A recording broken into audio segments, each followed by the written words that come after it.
Greetings, globeheads and flurfers.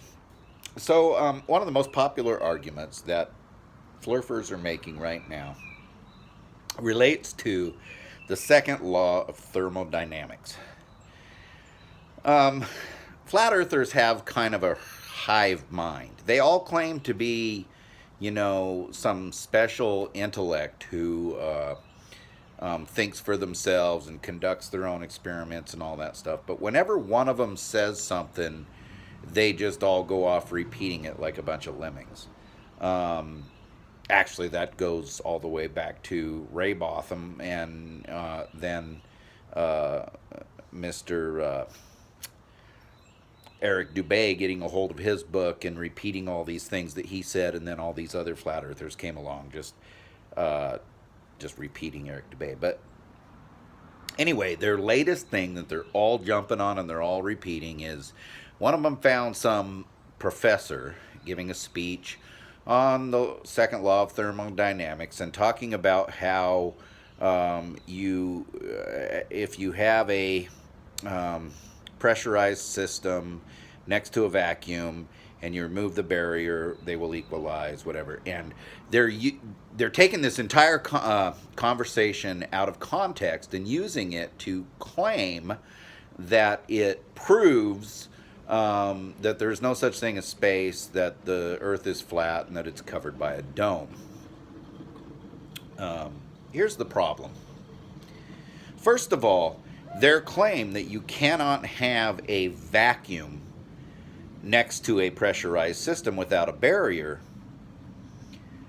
ignores the fact, or perhaps straw mans the idea. The the globe model does not now nor ever has claimed that there is a pressurized system right next to a vacuum. That claim is not made. Okay?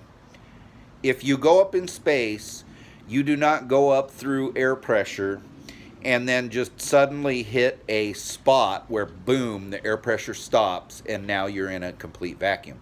First of all, we've never found an absolute vacuum.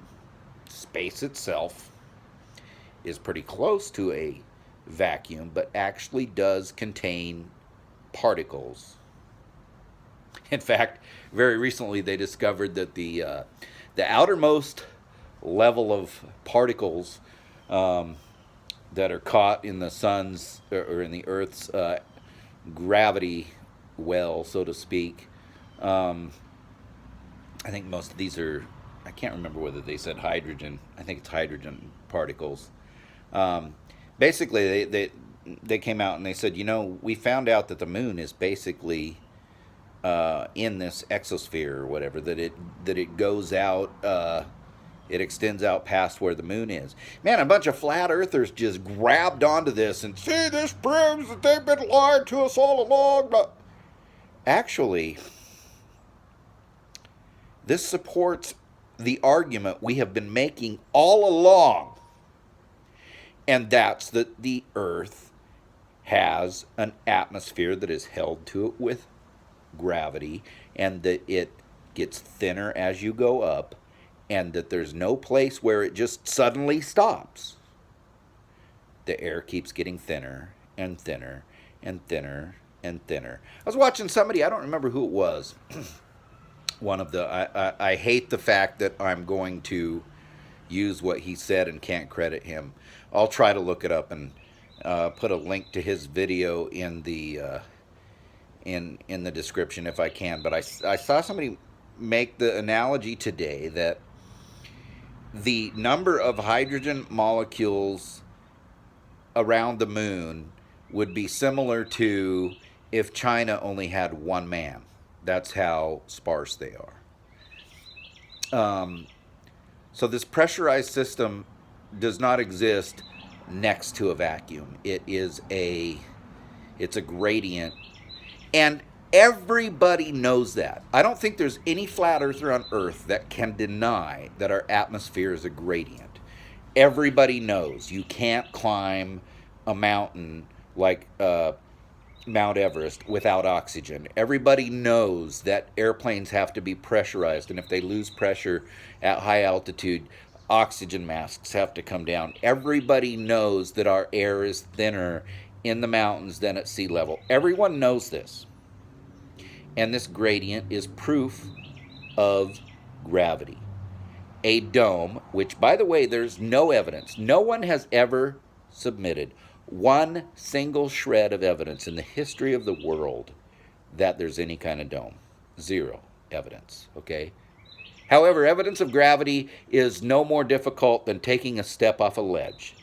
You'll see proof of gravity if you do that. But this gradient in our atmosphere proves proves that gravity is what's doing it. Think of it like this. I once stayed at my sister's house right after I got out of the Army for a while, and my sister liked it really cold in her house at night, but she'd give you a whole bunch of blankets. And I actually really liked that. You'd sleep in a cold house in a nice warm bed. The weight of these blankets was just heavy on me, and I loved it. I don't know why. It was comfortable, but anyway, if you put one blanket on you, it's not that heavy. If you put another one, it gets a little heavier. Another one gets heavier. After a while, you have like 8, 10 blankets. You can feel the weight of the blankets. It's the same thing with air. The reason the air pressure is higher on the surface is because there's more air above it that gravity is pulling down, and you're feeling the weight of that air above you. It's that simple. And any kind of argument that you need a dome to create that pressure is an argument from ignorance. And any kind of pressure any kind of argument that the second law of thermodynamics disproves the globe is utter nonsense. Because you can create variance in pressure. What we're not talking about pressure and then a vacuum next to each other. We've already confirmed that. There's no perfect vacuum anywhere. What you're talking about is a difference in pressure.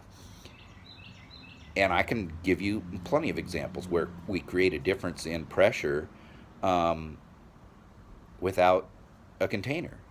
The pressure above a wing, the air pressure above a wing is lower than the air pressure below it. That's what causes the lift and causes a plane to fly. The air pressure in your carburetor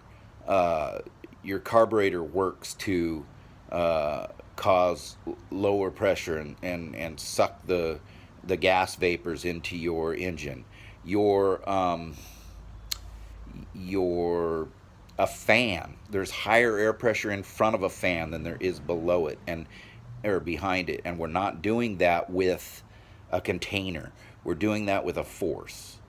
And so the idea that pressures will equal out, yes, that's absolutely true, and that's what the second law of thermodynamics says, as long as there are no other forces at play.